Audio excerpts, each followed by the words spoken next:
I'm sitting back against the chair, one hand holding a warm cup of tea, the other flipping through an old magazine I bought from the thrift shop on the corner. The early November air seeps through every crack of my tiny apartment on the outskirts of Minneapolis. Outside the window, the leaden gray sky looks like it's trying to press snow onto the ground but is strangely silent. The phone rings suddenly, breaking the delicate quiet. I glance at the screen. Dad! My breath catches for a second. I hit the speaker button, not allowing myself to hope for anything good. Emily, you don't need to come home for Thanksgiving this year, his voice says, light, as if he were talking about picking up more toilet paper. For a second, I think I misheard. I'm sorry, what? We just think it's better if you stayed put, he continues without pause, like he had rehearsed it in his head. To keep things peaceful. Mandy's been a bit on edge lately, you know? I set the teacup down on the table. The sound of ceramic hitting wood is sharp and dry. Mandy. Again. Mandy, my sister. The princess who never had to be responsible for anything. Anytime there's a problem, the whole family holds their breath just so she can feel comfortable. So, what you're saying is I'm not invited just because Mandy gets tense? I enunciate each word, trying to stay calm, though my throat feels tight. My dad sighs, that signature sigh of his that means don't make this a big deal. It's just one day, Emily. You'll be fine. I shoot up from the chair, the wood creaking underneath in protest. Just one day? I repeat, my voice now as cold as the frost on the porch. You say that after I've sent over $4,800 to the house since January, just to keep the furnace running through winter? Silence on the other end. Just the faint hum of the phone line, stretching out the distance between me and him. Don't bring money into this, he finally says, a little flustered. You offered to help. I let out a dry, hollow laugh that echoes in the empty room. Offered? In January when the heating bill spiked and you called at midnight saying the house was freezing, who paid it immediately? Me. In March when Mom cried because the furnace was clanking, who called the repairman? Me again. And in September when Mandy blew through most of her savings on her podcast plan, who paid for the fall heating oil? Still me. He doesn't argue, just goes back to the same tired line. Family is family, Emily. But this time, Mandy really needs calm. She's been through a lot. I stare out through the fogged-up window. Snow is beginning to fall, small flakes quietly covering the walkway. I've been through a lot too, but I was never given that kind of priority. He tries to keep his voice even, but I can hear the impatience creeping in. Don't make this awkward. It's not personal. I take a deep breath, fingers gripping the edge of the table. Then don't expect another dime from me this winter. If I'm not considered part of the family, don't treat me like an I hang up before he can respond, the screen going black like my eyes right now. Outside, the snow keeps falling. Silent. Freezing. But not quieter than the room I'm standing in. I sink onto the edge of the bed, hands clasped together, my thoughts tangled like the old cords in the kitchen drawer. That short phone call replays in my mind like a broken tape. They really did it. Excluded me from Thanksgiving, as casually as canceling a dentist appointment. I look up at the small photo on the shelf. Me and my parents at Thanksgiving in 2019. I had just started my first job at the shipping company. Low pay, long shifts, but I still caught a bus home just to sit at the table, eat Mom's roast chicken, and listen to Dad rant about his team losing. That warmth now feels like an old, dusty memory. I get up, walk to the desk, and open my laptop. Wind howls outside, slipping through the old window frame, sharp and bitter.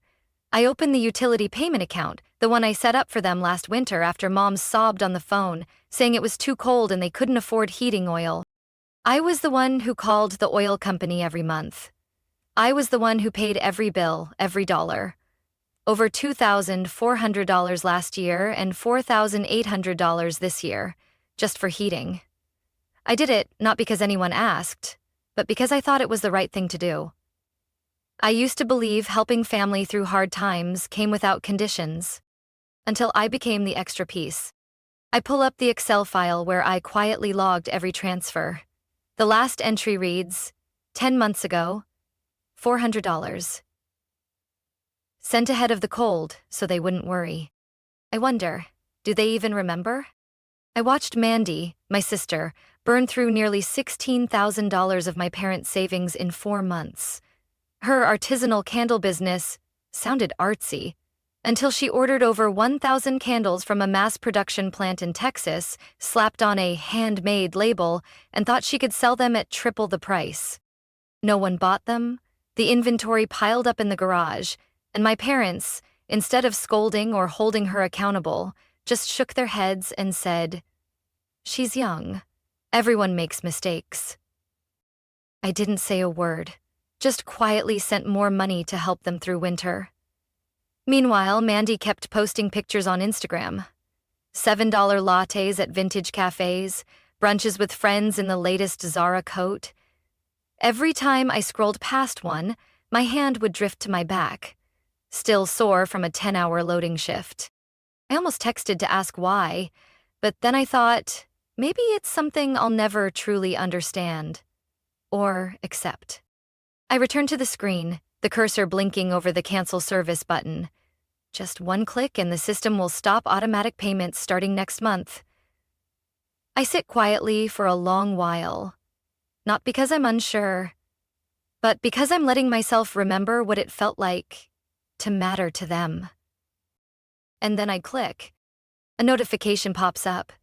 Service will end on November 2nd, 4 weeks before Thanksgiving. I close the laptop and walk to the window. Snow is falling now, each flake as weightless as my father's words on the phone. Except snow, when it falls long enough, can freeze a whole house. They'll notice, but not right away. Mandy will keep believing the world revolves around her. Mom will try to ignore it until her fingers go numb while making dinner. And Dad? He'll get angry, like always. But he won't be able to deny that he's the one who told me to stay put. Part of me feels hollow, like I just let go of something important.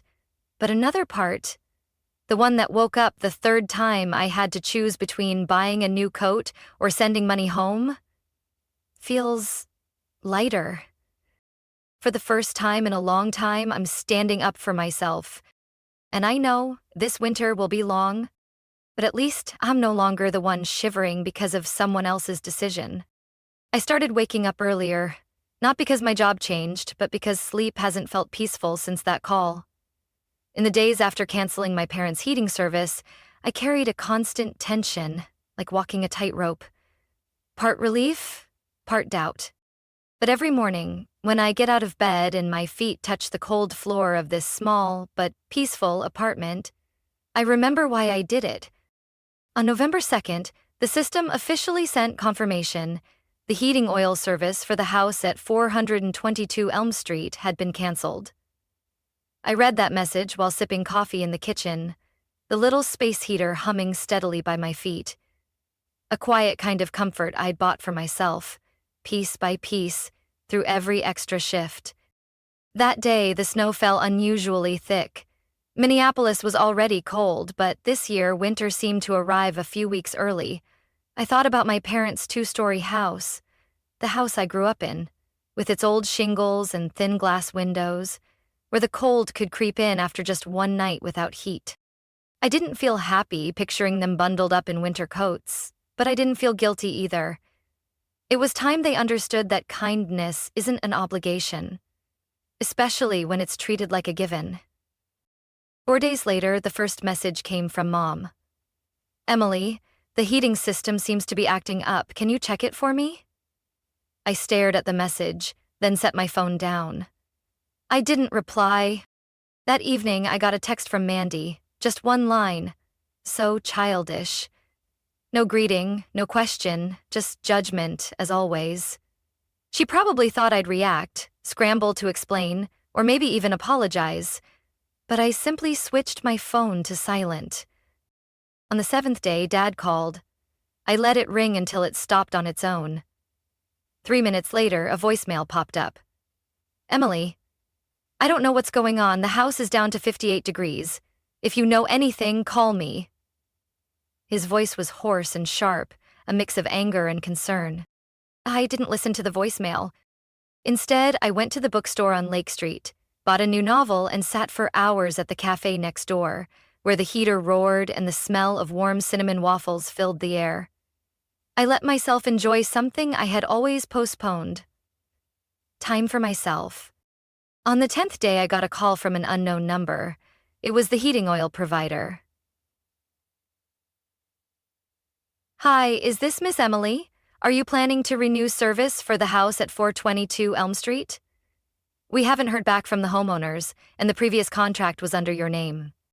I answered clearly, no, the contract was canceled and will not be renewed. I'm no longer responsible for that house. I see, the rep said, hesitating slightly. So, just to confirm, you're not intending to continue payments? I looked out the window, where slow snowflakes blanketed the street. That's correct. On November 14th, the messages started coming in rapid succession. Mom, Emily, it's only 50 degrees in the house. Your dad refuses to wear a heavy coat and Mandy's been coughing all day. Can you please call me? Dad, this isn't about money anymore. This is family. Mandy, this time more bitter. Fine. Just pretend you were never part of this family. I read each message. Didn't delete them. Didn't reply. I just saved them. As a record for myself of where I once poured out everything. And what I got in return. On the 16th day, Minneapolis was hit by the first snowstorm of the season. News alerts advised everyone to stay indoors. Some areas temporarily lost power. I sat by the window, wrapped in a thick blanket, hands curled around a mug of hot cocoa, the heater humming steadily beside me. Outside, the wind howled through every corner of the city. Part of me wondered, were they huddled together in the living room, wrapped in every blanket they owned? Were they thinking of me? Not as a money transfer, but as a person? The one who had quietly kept that house warm for the past 2 winters? Maybe not. But I wasn't waiting for that anymore. I set my phone aside, pulled the armchair closer to the heater, and opened the first page of my new novel. My eyes paused at the opening line. You can't warm a place where they always saw you as the cold wind. And I smiled. Since the heating was cut, the messages from my family increased with each drop on the thermometer. I didn't need to check my phone to guess their contents. They all carried the same tone: urgency, blame, sometimes desperation. On November 17th, the first text came from Mom. Emily, it's 54 DEF in the house. Your dad keeps coughing and refuses to take medicine. Can you help call someone? I read the message, then placed the phone face down on the kitchen counter. On the stove, a pot of potato and celery soup bubbled, its rich aroma filling the small kitchen. I stirred steadily, the heat fogging up the window panes. That afternoon, the outside temperature dropped to 25 DGF. The snowstorm arrived earlier than expected, wind gusting against the rooftops, but inside my little apartment, everything was warm and quiet. I wrapped myself in my favorite sweater, turned on the oven for extra warmth, and poured a cup of cinnamon tea. Somewhere else, I knew they were pulling out every thin blanket in the house, layering clothes, and turning up a thermostat no longer connected to anything. On November 19th, Dad called 12 times. I didn't pick up a single one. A message followed, short and commanding. Call me back. This isn't a joke. I gave a dry laugh. To them, I was still the obedient daughter, the one behind the scenes, the one who handled things. They forgot that even kindness has its limits. That same day, Mandy posted a story on social media, a picture of her feet in thick socks with the caption, "Cold enough to feel like we live in a freezer." I just scrolled past. I didn't feel pity. I didn't find it funny. I just thought it was accurate. They were living in a freezer they had shut themselves into the moment they called and told me to stay back for Mandy's peace. On November 21st, Mom called again, voice choked. Emily, It's down to 40 Jeff in the house. Your dad's sleeping in a winter coat. My hands are so numb I can't even do the dishes. Can you do something? I was prepping grilled cheese for dinner. The oven glowed orange and the scent of golden, sizzling butter filled the room. I didn't answer. That evening, I ate in silence, the occasional buzz of messages breaking through the crunch of each bite. Each time my phone vibrated, I glanced briefly, a habit I'd formed over the past week, then went back to enjoying my meal. I wasn't glad they were suffering, but I wasn't sad either. I was simply living within the boundaries I had drawn after years of being seen as the financial backup, with no need for consent. On November 23rd, 2 days before Thanksgiving, a message from Dad made me pause mid-splice while chopping onions.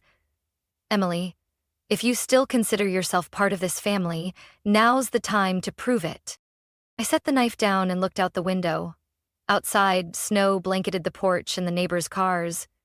I closed my eyes, picturing the old house, where I learned to ride a bike, where I wrapped my first Christmas gift, now sitting cold and silent.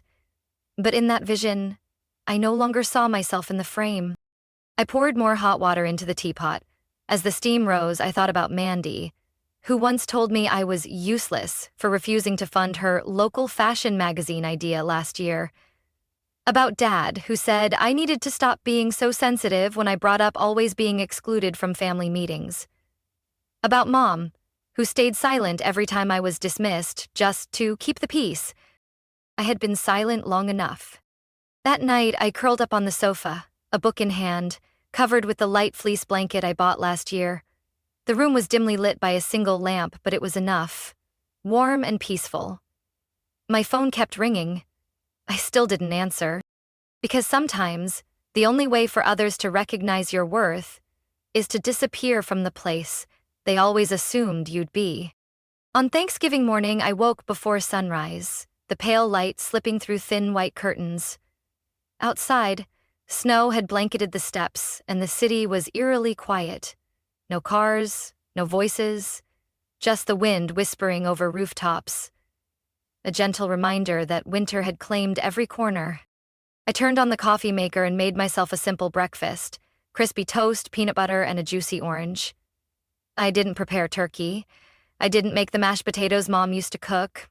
I didn't want anything that reminded me of the old kitchen where the three of us used to squeeze in on holidays. This year, I chose simplicity. Not from lack, but because I no longer needed to pretend things were the same. At 10 a.m., I was on the sofa, blanket draped over me, holding a hot cup of coffee, feet stretched to the edge of the table. A documentary I loved was playing on the TV. Everything felt so peaceful, I almost forgot the emotional storm of the past few weeks. Then the doorbell rang, sharp, insistent. I knew who it was before I even stepped into the hallway. I peeked through the peephole and wasn't surprised to see the familiar figure. A thick gray coat, cheeks flushed from cold and frustration, eyes still holding that look I'd known since childhood. Not apology, but expectation. I cracked the door slightly, warm air spilling out, hitting my father's gaunt face. "Emily," he said, his breath forming pale clouds. "We need to talk." I leaned against the door frame, hand still on the knob. "I don't think today's the right day to talk." "You cut the heat," he said flatly. "The house is freezing. Your mom's sick. She's locked herself upstairs. It's 38 degrees in there." I kept my gaze steady on his. "I didn't cut anything. I just stopped paying. Those are two different things." He frowned. "You know we're not good with tech. The contract was under your name. When you canceled, the company didn't notify us." "Because it was never in your name to begin with," I said. "I handled everything. For 2 years, over $8,000, and then, with one call, I was cut out of dinner to avoid upsetting Mandy. So now, maybe you should handle the rest." He flinched like he hadn't expected me to remember every number. But I remembered. Every bill, every skipped meal so I could send money. Every morning I waited at the bus stop in the snow just to make my shift on time. "Emily, don't make this more complicated than it is," he said, trying to keep his voice calm. "This is all just a misunderstanding. It's just been a tough year. Mandy's been through a lot." I sighed.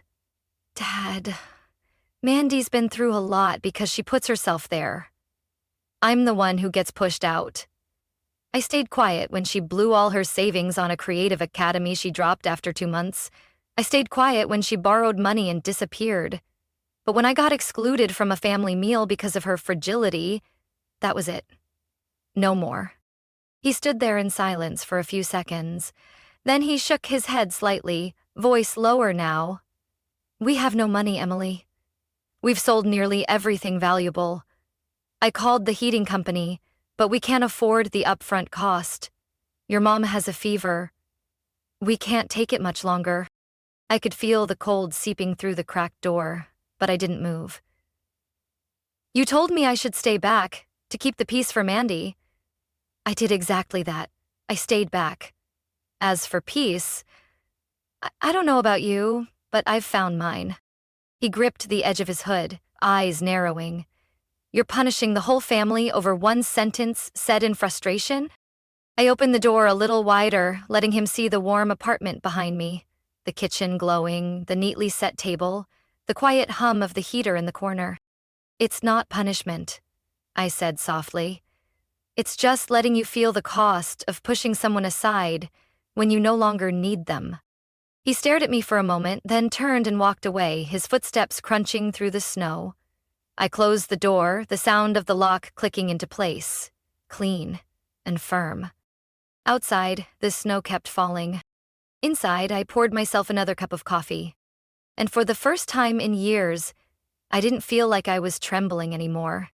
The week after Thanksgiving, I got a call from Haley, my cousin who lives in southern Minnesota, one of the few relatives who still kept in touch with me despite not being close to Mandy. Her voice came through the speaker, loud and clear, mixed with the sound of wind howling against her window. "I just talked to Aunt Claire," Haley began, straight to the point. "Things at your house are worse than I thought." I sat down at the dining table, holding a steaming cup of ginger tea, my eyes following the fog rising on the window pane. "Mandy's moved out," Haley continued. "Her new boyfriend just broke up with her. She crashed at her best friend's place, but they only let her stay for a few days. Now she's sleeping on someone's couch in Eden Prairie." I wasn't surprised. Mandy always had a way of making everything orbit around her, until no one was left to spin. The affection she'd relied on all her life had finally scattered with the cold wind. "What about my parents?" I asked, my voice calm. "Aunt's staying in a roadside motel near Highway 52. Real cheap, the kind people rent by the week with walls thin as paper. I heard she's got a mild case of pneumonia. And your dad?" Haley hesitated, then sighed. "He sold Grandpa's old watch collection to pay for some temporary heating oil. But it'll only last a few days." I gently tightened my grip around the teacup. That watch collection was the only thing my grandfather had left behind, once displayed like a treasure in the glass cabinet in the living room. Now, it was being listed online, like items no one even cared to bargain for. "You okay, Emily?" Haley asked softly, sensing my long silence. "I'm okay," I replied. "Just a little sad about how it all ended." "I'm not," Haley said, her voice firmer. "I think you did the right thing. If people only come to you when they need something, that's not family. That's using you." We chatted a little more before hanging up. I looked at the phone in my hand, the screen now dark, reflecting my face in the kitchen light. Not happy, not angry. Just the cold clarity of someone who had finally stopped. Not because they were tired, but because they had gone far enough to realize they owed no one anything anymore. In the days that followed, I slipped back into my regular rhythm. Early mornings with coffee, work shifts at the distribution center from 7 to 3, afternoon stops at the local market for fresh produce and new pastries. Evenings spent reading, listening to old jazz records, and occasionally calling Haley to hear stories from outside the family circle. Other than that, I heard nothing from Mandy, Dad, or Mom. The messages had stopped after Dad came to my door. The old house on Ashwood Street was now listed for sale on a local real estate site. Haley said they couldn't afford to keep it, not even with winter just beginning. Sometimes I dreamed of walking back into that old kitchen, the one where Mom used to bake pumpkin pies, where I did my homework in high school, where Dad laid out the morning paper on the table every day. But in the dream, the kitchen was cold, dim, and no one was there. I just stood quietly, looked around, and gently closed the door behind me. I wasn't angry with them. Truly, I wasn't. But I didn't feel sorry anymore either. Maybe because, in the end, I had been cold and alone too. Except I had learned to stand up and build a fire for myself. One night in early December, Haley called again. Her voice rang out between laughter and exasperation. "Emily, you won't believe this. Mandy's on the internet telling some sob story about being abandoned by family like you're the cruelest person alive." I raised an eyebrow. "She did what?" "Posted a video, crying, saying you left your family during a crisis, but not a single word about all the money you paid or how they cut you out of Thanksgiving." I chuckled, a small smile, without bitterness. "Let her talk," I said. "People will believe what they want. I don't have to prove anything anymore." Haley laughed loudly. "I love this version of you. Solid, unshakable. You're honestly inspiring." After the call, I made myself a cup of hot cocoa, sat by the window, and watched the snow fall slowly under the warm glow of the street lamp. The world outside was still cold, still harsh. But I had learned how to keep myself warm. From simple things, from clear boundaries, and from knowing that sometimes, to live in peace, you have to walk away and never look back. That afternoon, the snow was thick and fluffy, covering the small balcony where I kept a dried lavender pot.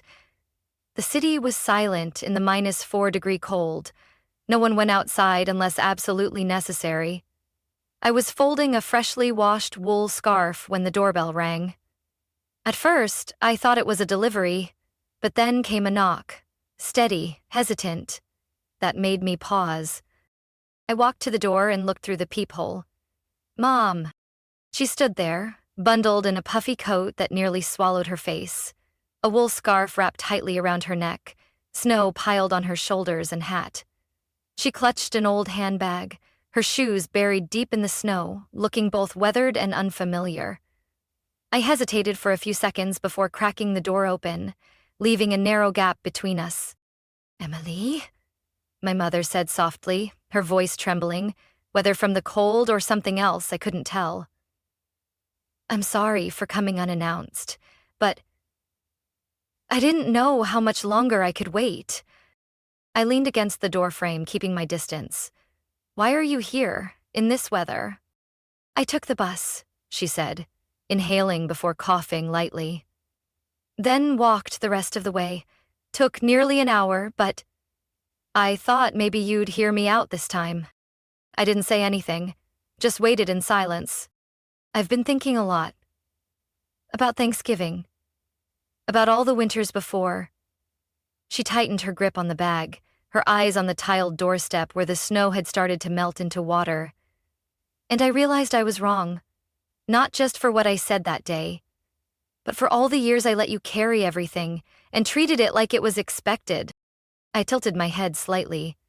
For the first time in years, I saw my mother without the mask of strength. No justifications, no polished reasoning. Just a woman trying to find her way back from the path she'd chosen. "Mandy regrets it too," she went on.